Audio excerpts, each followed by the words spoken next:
Hey everyone, it is the first Monday of the month. It is Labor Day, so happy Labor Day for those that get to have today off. And today is going to be a collaboration with my friend Christy from Gracefield Homeschool, and you can check out the description box below. We are going to do a budget with me. So I typically try to do this, once a month. I have made several, and I'll leave my playlist down below so you can just check it out. If you're new to my channel, if you're new to how I do things, what my husband and I have done, we started this many years ago, and this would be my budget tip number one, because we're also going to give you 4 budget tips. This would be my tip number 1, and if you've been around my channel, you probably have already guessed what that is. But use your savings, use tax return, use whatever possible means you can to pretty much learn to budget ahead. And what that means is we are doing September's budget, but we are using August's paycheck to do this with. And it just makes it so much easier when you're budgeting because for multiple reasons. One, you're ahead of your payments, and so if something were to come up where things just get a little bit discombobulated, you have an advantage over that. It's kind of your little insurance. The other thing about doing it this way is that one of the frustrations we had when trying to budget weekly by weekly was, okay, so we're going to make sure that we put this amount into mortgage and this amount into that, and it just, because you don't know, okay, actually you couldn't go into work 2 days this week. So now we got to figure out how to maneuver different things around to make this work out. And that has happened. So this just was a better fit for us. And how we did it was, I think we simply just lived off of savings 1 week. And I know this is really dependent on, at least you had a savings. But, this really helped us, and if you are in a position to do it, it's what I really recommend. So, now I'm going to this is my husband's paycheck. We had 5 paychecks this past month in August. All of my paychecks went into paying other bills that had come up during August, and so I really don't have anything to budget for this month, so I'm very thankful for this 5th paycheck, and especially because my husband starts school tomorrow, and so our paycheck amounts are going to go down drastically. And so you'll want to stay tuned if you want more information on learning to live small and on a tight budget and what we're going to do. I'm going to try to get back into that and, be more meticulous. I'll be honest, I kind of got burnt out really bad this past summer, and so I did not stress it at all. And, it is what it is. So let's kind of get started here. There are a couple tools that I like to have handy when I'm making my budget. One of them is, of course, my husband's paychecks amount. This is my budget notebook. We have a folder that we put all of our current bills in. Now, it is pretty empty right now. We have a couple here, and we will kind of go over that. And then one of the things that we'll be adding to this is a date, because we do have one automated bill, which is something new to us, and we keep forgetting to record it. So let's kind of get started on that. And this was my first tip, is just to do whatever you can to live as small as you can for a month. Do a no spend month. Do whatever you need to do necessary. And save every paycheck you get and record it. So, I've already started my September's, and I've been recording that. We haven't gotten one for my husband yet. and we're just going to record it, and then we'll add it all up like I'm going to do here, and then we're going to budget and see what we can do.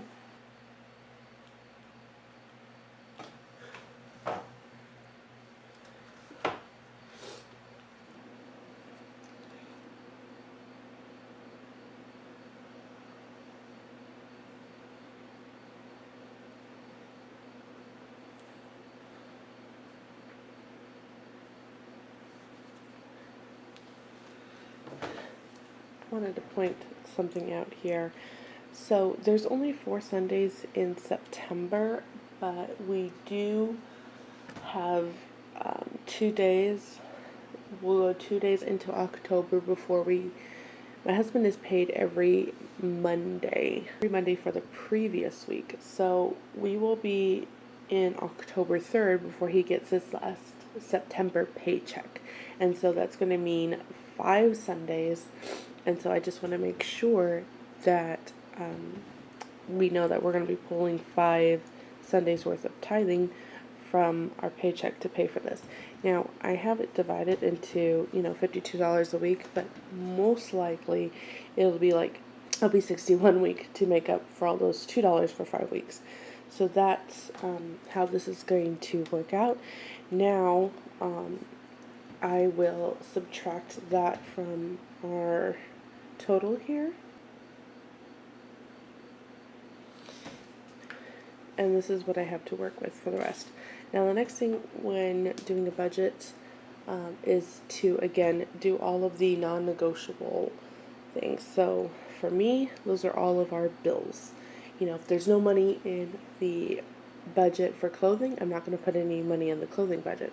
And that's kind of the hardest thing about finding like a printable budget sheet, is that for us, we have found that there's just so much stuff that we got to take out. We don't have an entertainment fund. We don't have a healthcare, insurance envelope. We don't have, there was just so much that we had to take out that it really is just, this I found was much simpler. Then I also didn't have to find sheets to printable. I could use my notebook, and this is just what's working for us. So maybe that will be my second tip, and that is really to just think about what's going to work for you. Pen and paper isn't going to work for everybody. There are apps out there, I know, but a phone is not a good thing for me. It is not good for a planner. It is not good for a scheduler,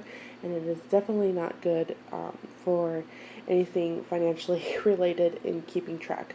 Record keeping and phone is just not me at all. But it may be for you. Maybe papers get lost. Maybe you're more likely to keep better records on a phone. Then that is something that you would work out for your family, so that all this time that you're putting into it isn't wasted. If you are not the kind of person that does well with pen, paper, and things like that, there are definitely apps out there, and pick that up and go with that. The point here is to be in control of your finances and have a system that will work for you, and that you can kind of keep track of everything. All right, so the next thing I have here are bills, and again, they're non-negotiable, and so I just want to get them down here first.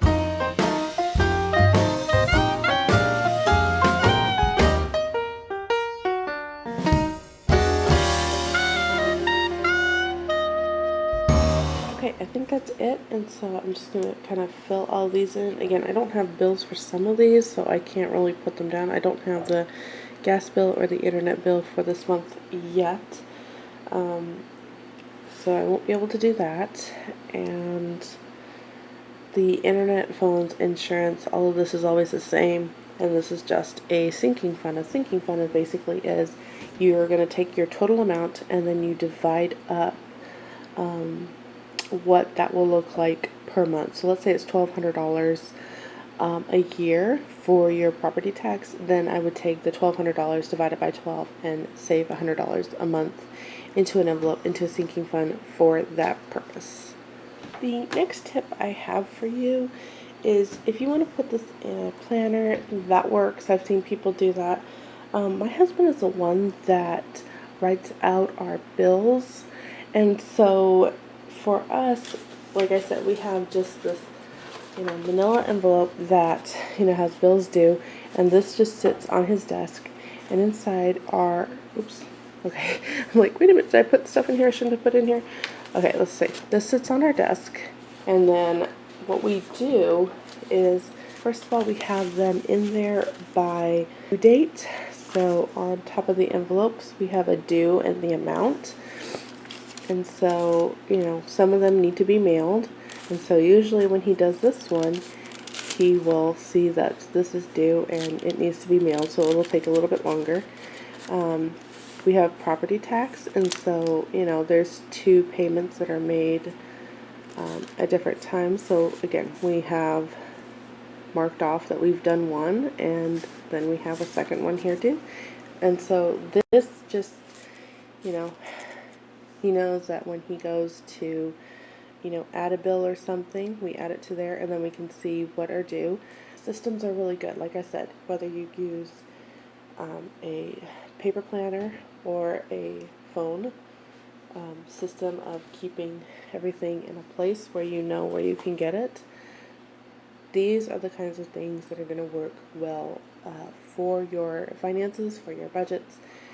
Last Monday I did a video kind of talking about how thinking of these home management and home financial management as a business. A business that is in chaos does not yield good productivity. And so these little things that we start adding into our lives are really what help us out the most. So honestly, at this point, it's where I am right now. It's really hard to kind of figure out what these are going to be. I can base it off of what we've paid, the last couple of months, but I don't have them yet, which is kind of interesting. It makes me wonder if my husband didn't pay for them, and I don't have the bills for that. But well, back in June I didn't have them either, so whatever.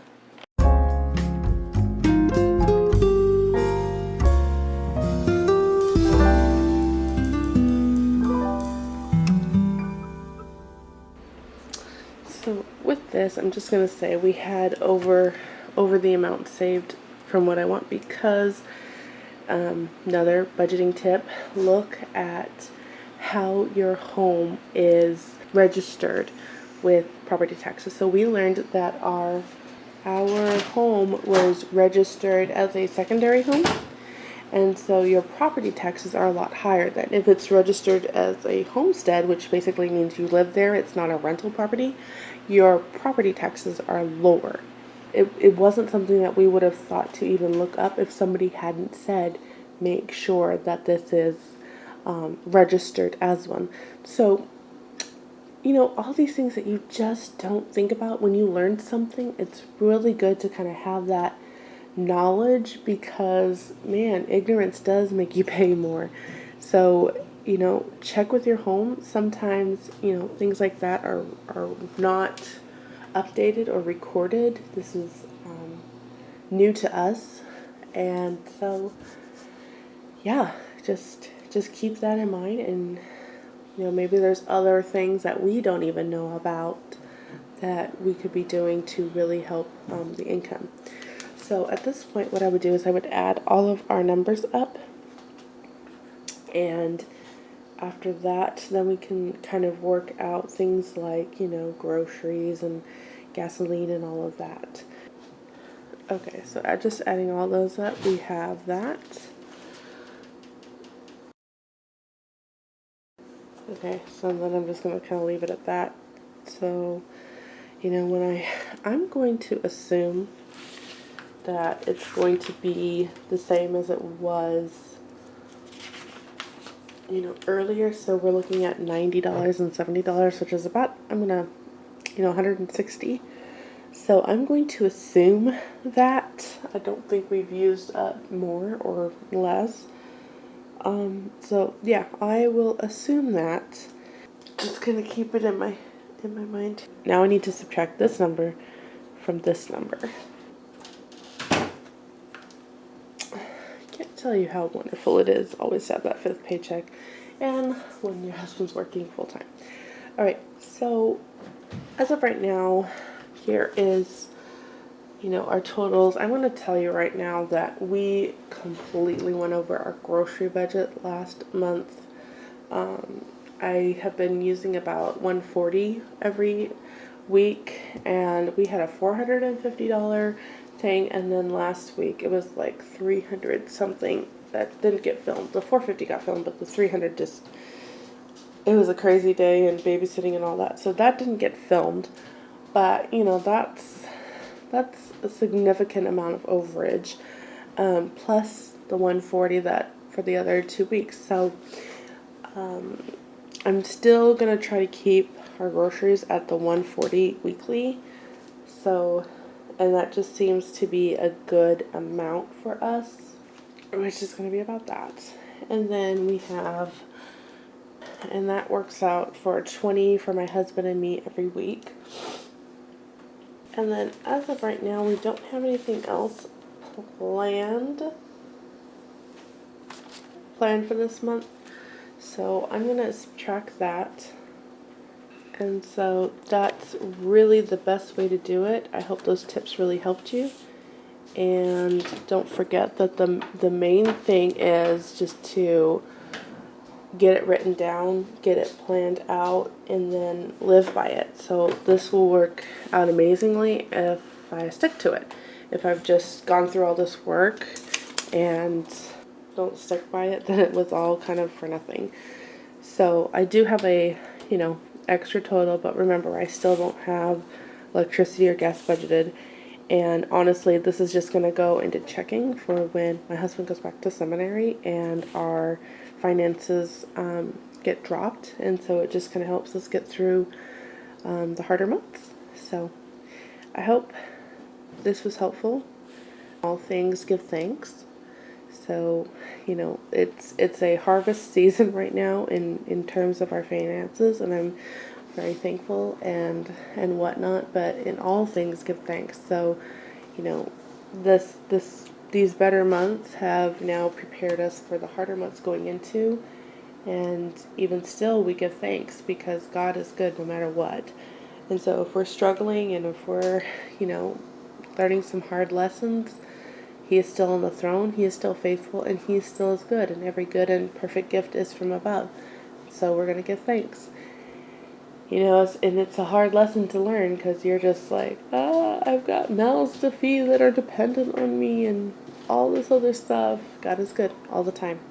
And it's just that reminder constantly of what we need to do. And even still, when we look at the book of Acts and how the church has begun, people were selling property and combining all their resources to help those that were in need so that they didn't go hungry. And so there's always something that we can be doing to help others. It's as hard as life can be. It's never always about us. It's about what we can do as a community to help others. So thank you so much for watching this video, and please do not forget to check out the link that'll be down below so you can see what Christy is going to share and her tips. And I hope that these 2 videos will kind of get you going on your budgeting and give you some ideas and give you some help. And I will see you in my next one. Bye.